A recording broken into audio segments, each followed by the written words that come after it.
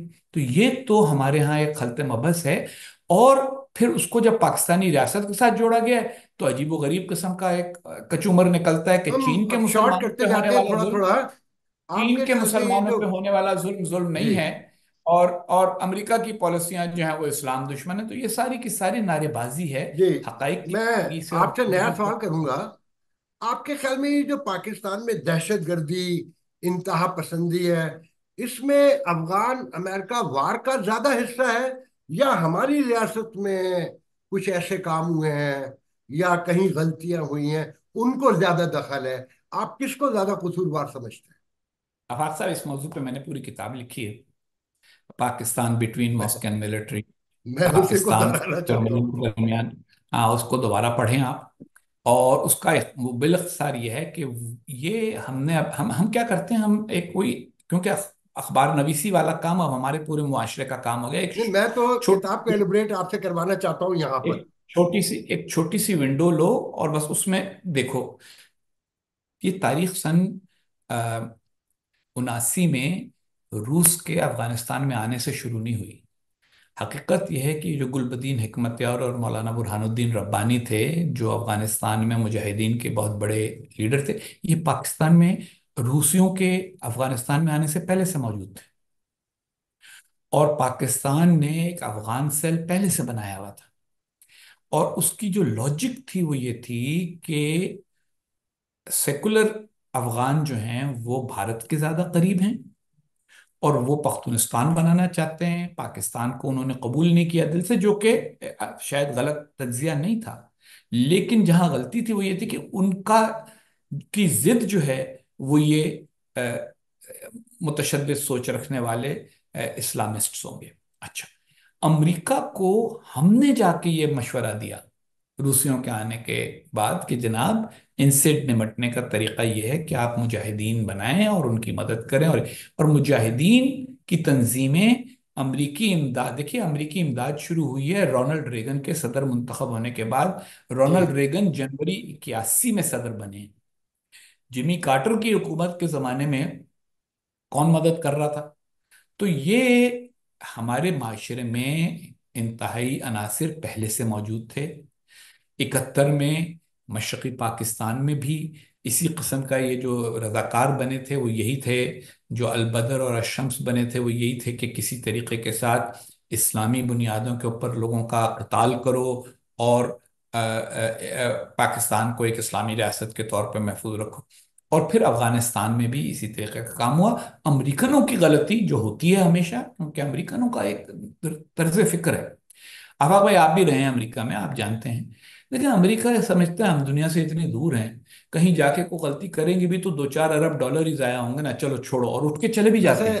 ٹھیک ہے؟ ویسے میں وہیں رہتا ہوں، میں ہر ہاں، سال یہاں 4-5 مہینے رہتا ہاں، ویتنام میں بھی یہی ہوا، افغانستان میں، کہ بھئی ٹھیک ہے ہم گئے کیونکہ وہ ان کے ملک نہیں ہیں، جن کا ملک ہوتا ہے ان کو زیادہ سوچنا چاہیے نا۔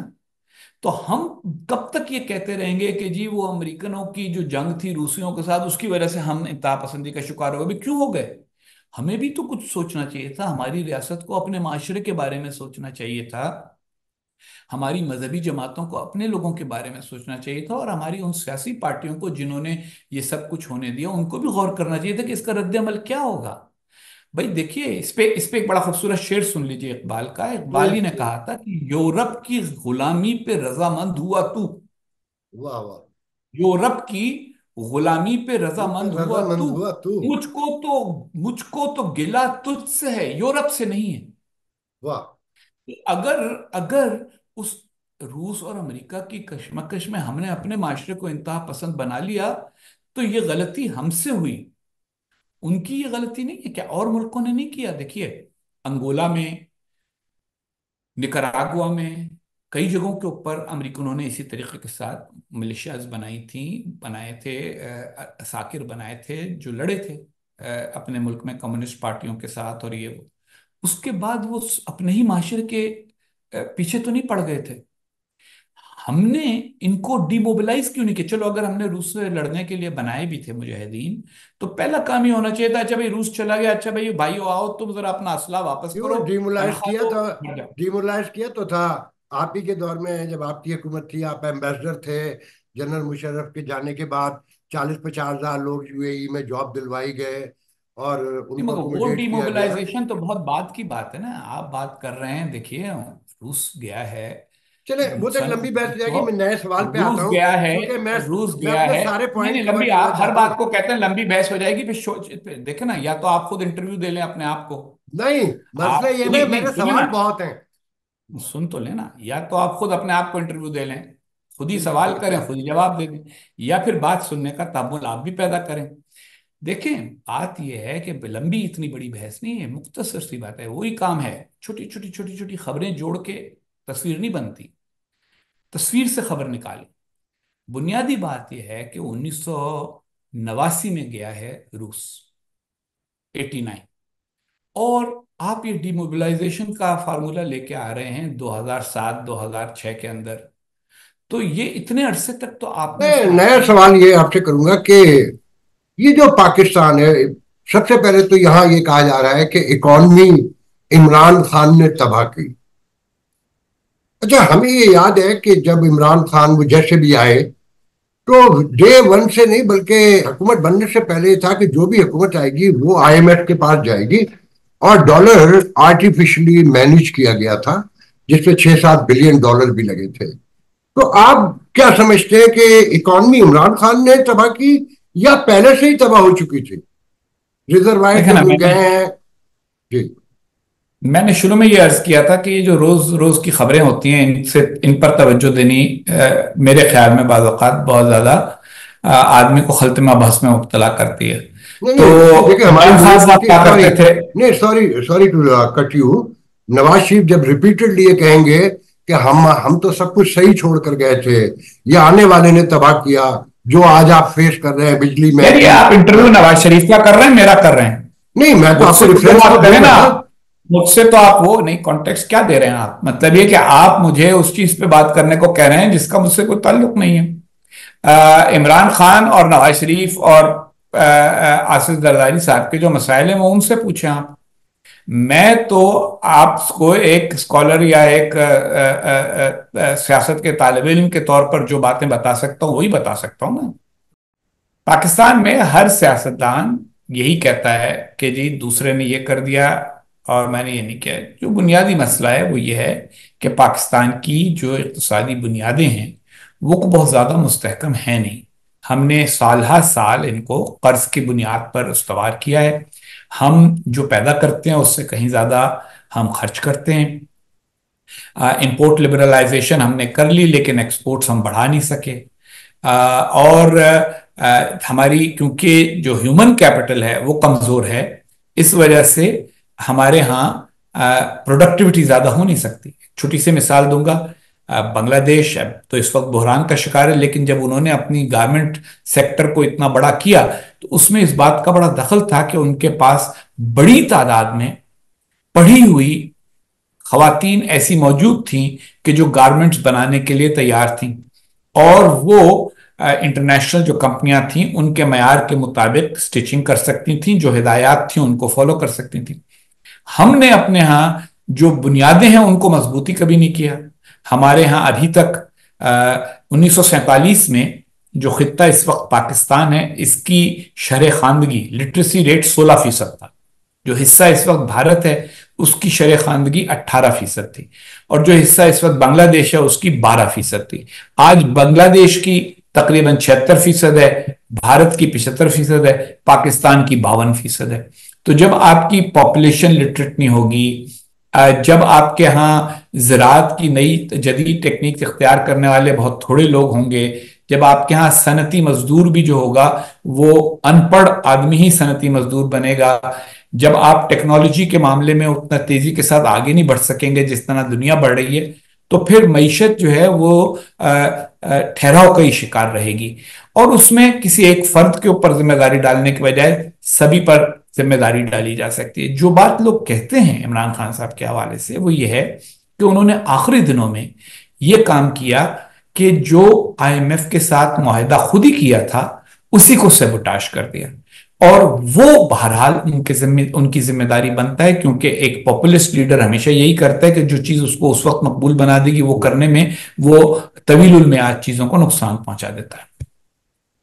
آپ کے خیال میں جو پاکستان کی اکانومی ہے جو چائنا کے گرد اور مڈل ایسٹ میں گھوم رہی ہے، یورپ امریکہ جو اصل ریئل کنزیومر مارکیٹ کا تصور ہے، اور جہاں پر کیپیٹا بھی بہت زیادہ ہے، وہاں تو ہماری کوئی ایکٹیویٹی نظر ہی دور دور تک نہیں آتی، اور پھر جو پاکستان کی گراؤنڈ۔ آپ کے سوال کو تھوڑا سا میں بدلوں گا، کیونکہ آپ نے کہا کہ یہ چائنا اور مڈل ایسٹ کے گرد گھومتی ہے، نہیں، یہ قرض کے گرد گھومتی ہے، کیونکہ یہ قرض ہمیں چائنا سے مل رہا ہے تو ہم چائنا کے گرد، قرض ہمیں سعودی عرب اور عرب ممالک سے مل رہا ہے تو ہم اس طرح کر لیتے ہیں۔ اصل مسئلہ یہ ہے کہ ہم ایک پروڈکٹیو معاشرہ نہیں ہے۔ ہمارے ہاں جب لوگوں کو ملک سے باہر جانے کا موقع ملا، اور یہ ذوالفقار علی بھٹو صاحب کا بہت بڑا تحفہ تھا، آپ کو پتا ہوگا کہ 1972 سے پہلے پاکستان میں پاسپورٹ جو تھا وہ فرد کا حق نہیں تھا، صرف لوگوں کو سرکاری کام سے جانے کے لیے یا کاروباری لوگوں کو پاسپورٹ ملتا تھا، عام آدمی کو پاسپورٹ نہیں مل سکتا تھا۔ بھٹو صاحب نے کہا کہ یہ ہر آدمی کو ملے گا، شناختی کارڈ ہونا چاہیے، شناختی کارڈ ہے تو آپ پاسپورٹ بنوا سکتے ہیں۔ اچھا، اس کے نتیجے میں ہمارے ہاں وہ ایک دبئی چلو ایک کلچر قید پیدا ہوا، لیکن اس کا نقصان کیا ہوا؟ اس کا نقصان یہ ہوا کہ خاندان کے ایک فرد کو باہر ملازمت مل جائے، وہ ڈالر ملک میں بھیجے گا جو لاکھوں روپے بن جائیں گے یا ہزاروں روپے بن جائیں گے، باقی سارا خاندان آرام سے اس کے اوپر گزارا کرے گا اور کوئی محنت نہیں کرے گا۔ تو ہم نے اپنی سوسائٹی کو ایک پروڈکٹیو سوسائٹی بنانے کی بجائے ہم نے اس کو بنا دیا ہے یعنی رینٹیئر سوسائٹی۔ فیملی گزارا کر رہی ہے اپنے خاندان کے اس آدمی کے اوپر جو ملک سے باہر رہتا ہے اور پیسے بھیجتا ہے، ملک گزارا کر رہا ہے قرضوں کے اوپر جو اس کو آئی ایم ایف سے ملتے ہیں، چین سے ملتے ہیں، عرب ممالک سے ملتے ہیں۔ جو چیز بدلنے کی ضرورت ہے وہ اس ملک میں اس رویے کو بدلنے کی ضرورت ہے، ہر آدمی کام کرے۔ ہم نے ہمارے یہاں فلمیں ہوں یا ڈرامہ ہو، اس میں ہم پیسہ بنانے والے کو کسی طریقے کے ساتھ یہ دکھاتے ہیں کہ وہ ازلی ابدی مجرمی ہے۔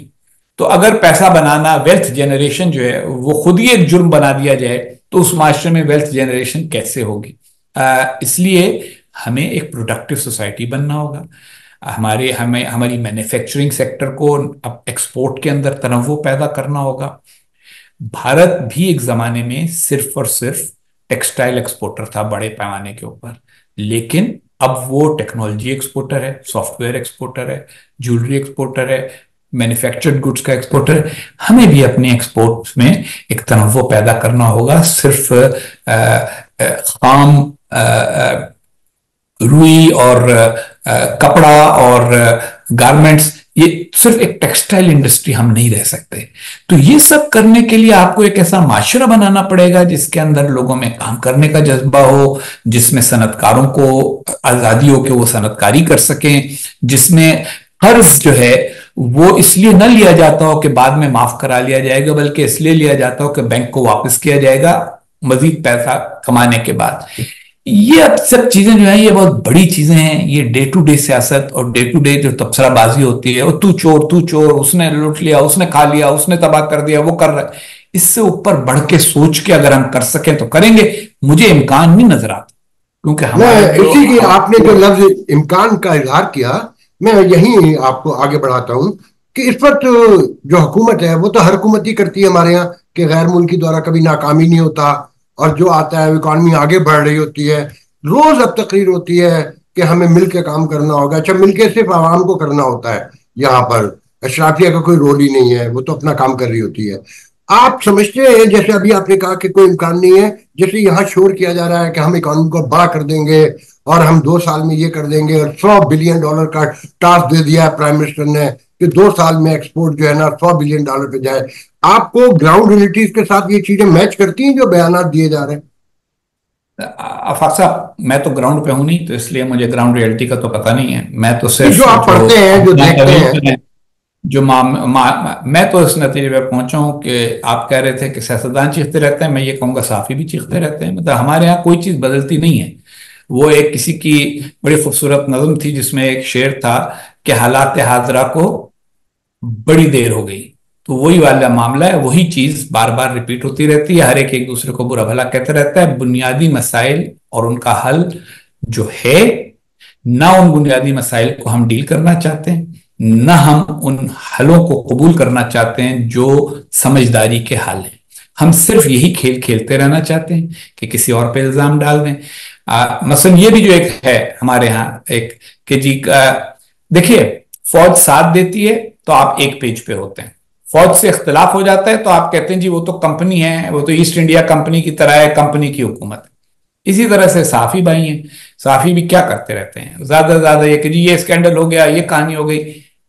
کیا کوئی ایسا ہے جو بیٹھ کر بگ پکچر دیکھ سکے، اس پر بات کر سکے اور اس کے نتیجے میں تبدیلیاں کرنے کے لیے ایک دوسرے سے مل کر گاڑی کو ایک دوسری پٹری پر ڈالنے کے لیے آمادہ ہو؟ وہ آمادگی کیونکہ ہے نہیں، تو اس وقت تک تو یہی ہوگا کہ ایک دن ایک خبر ہے، دوسرے دن دوسری خبر ہے. وہ افتخار عارف صاحب کا بڑا خوبصورت شعر ہے کہ کوئی مجدہ نہ بشارت نہ دعا چاہتی ہے، روز ایک تازہ خبر خلق خدا چاہتی ہے. جو آپ کا بڑا مطالعہ ہے، آپ سوشل سائنٹسٹ ہیں، جن کی اکانومی کنٹینیو ڈکلائن کر رہی ہو، جن کا تفرقہ بھی بڑھ رہا ہو اور ڈسکریمنیشن بڑے پیمانے پہ ہو رہی ہو، سیاسی تقسیم بھی ہو، وہ ریاستیں کنٹینیو چلتی رہتی ہیں. بعض ریاستیں بہت عرصے تک ڈکلائن کی کیفیت میں رہتی ہیں، اور اس کے باوجود بس یوں سمجھیے کہ جیسے فرد ہوتا ہے، سانس لیتا رہتا ہے، بیمار ہوتا ہے. تو مگر تاریخ یہی بتاتی ہے کہ جو اس طریقے کے دیکھیے آٹومن امپائر تھا، اس کو کہا جاتا تھا سک مین آف یورپ. بالآخر حالات ایسے ہوئے، ان سے ہی اپنی کو غلطی ہوئی کہ انہوں نے پہلی جنگ عظیم میں حصہ لے لیا، وہ ان کے خاتمے کی جواز بن گئی. یوگوسلاویا ہے، اس میں کچھ اور ہو گیا. جو اس کے اسٹیٹس تھیں ان کے درمیان تعلقات ٹھیک نہیں رہ سکے. سوویت یونین میں اکنامک کولیپس ہو گیا. تو وہ پریڈکٹ نہیں کیا جا سکتا، لیکن سسک کے طویل عرصے تک ملک رہتے ہیں. اور ہمیں کوشش یہ کرنی چاہیے بطور پاکستانی، اور دعا بھی یہ کرنی چاہیے کہ یہاں وہ والی کیفیت نہ ہو، ہم اس سائیکل سے کسی طرح سے، اس چکر ویو سے کسی طرح سے نکل سکیں. آپ 9 مئی کو کیسے دیکھتے ہیں؟ اس کو کیسے ڈسکرائب کرتے ہیں؟ کیا تھاٹ ہے آپ کا؟ کس طرح کنکلوڈ کرتے ہیں؟ اگر میں اس کا یہ جواب دوں کہ میں اس پر کچھ نہ زیادہ تھاٹ کرتا ہوں نہ زیادہ کنکلوڈ کرتا ہوں، تو پھر آپ کیا کہیں گے؟ دیکھیں، بنیادی بات یہ ہے کہ فوج سے اختلاف اور اس کے سیاسی کردار پر تنقید ہم نے جتنی کی ہے اتنی تو بہت کم لوگوں نے کی ہوگی. کتاب لکھ کے کی ہے، بین الاقوامی طور پہ کی ہے، اس کی قیمت بھی ادا کی ہے، گالیاں بھی کھائی ہیں، مار بھی کھائی. لیکن کبھی ذہن میں یہ نہیں آیا کہ جی ایچ کیو میں جنرل کیانی سے ملاقات کے لیے جاتے ہوئے ذرا جا کے وہاں ان کا شیشہ بھی توڑ دو، کیونکہ بہرحال وہ ادارہ جو ہے وہ ملک کا ہی ادارہ ہے.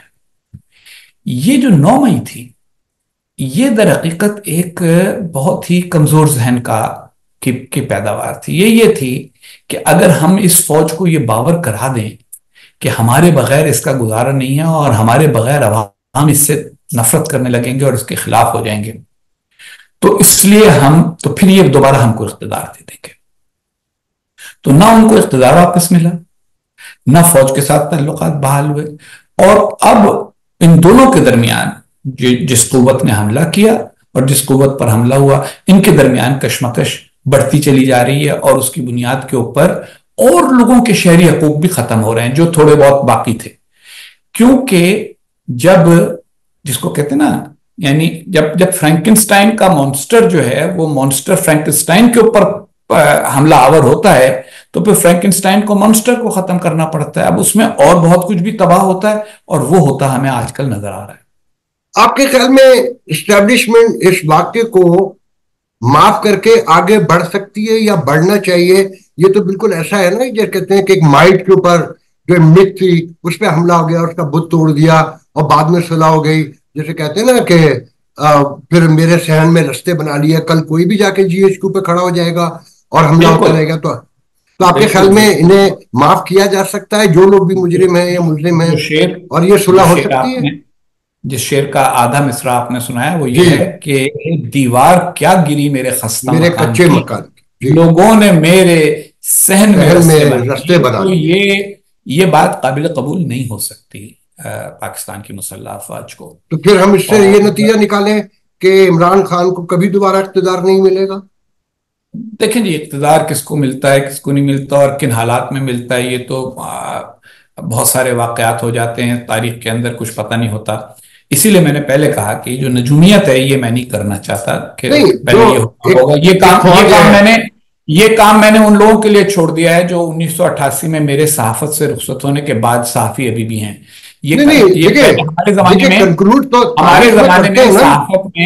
ہمارے زمانے میں صحافت جب سکھائی جاتی تھی تو اس میں دو چیزیں سکھائی جاتی تھیں. ایک یہ کہ انٹرویو کرنے والا ہمیشہ اس آدمی سے کم بات کرتا ہے جس کا انٹرویو ہو رہا ہو. دوسری چیز ہمیں یہ سکھائی جاتی تھی کہ آپ اپنی رائے اور خبر میں فرق برقرار رکھیں. اور تیسری چیز ہمیں یہ سکھائی جاتی تھی کہ آپ نجومی نہیں ہیں، آپ صرف خبر نگار ہیں.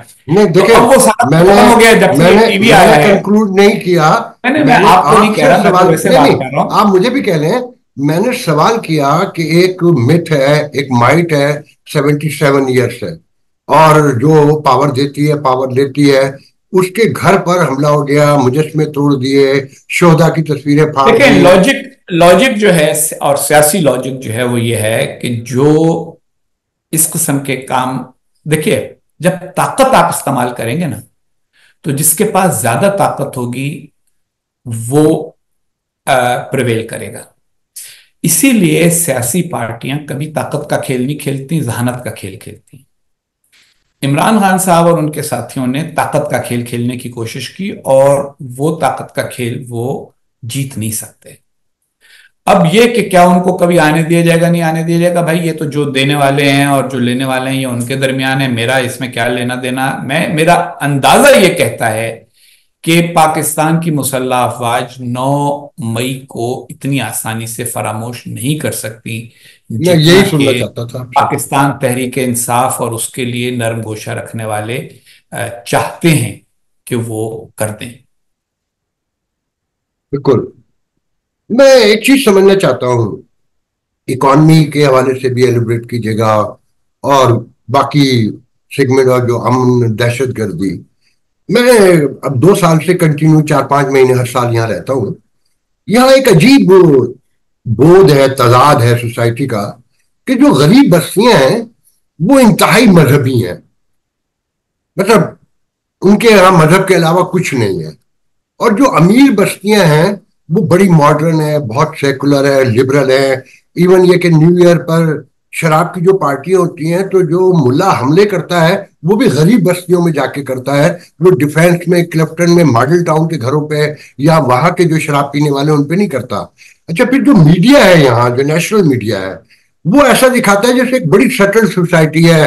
جیسے ہم امریکہ کو دیکھتے ہیں کہ گاؤں دیہات میں برگر کنگ بھی ہے اور میک ڈونلڈ بھی ہے، ہاسپٹل بھی، یونیورسٹی بھی، سڑک بھی، telephone, each every single thing in all aspect of life. تو یہ جو بود ہے، جو یہ تضاد ہے، اسے کیسے دیکھتے ہیں، اسے کیسے کنکلوڈ کرتے ہیں؟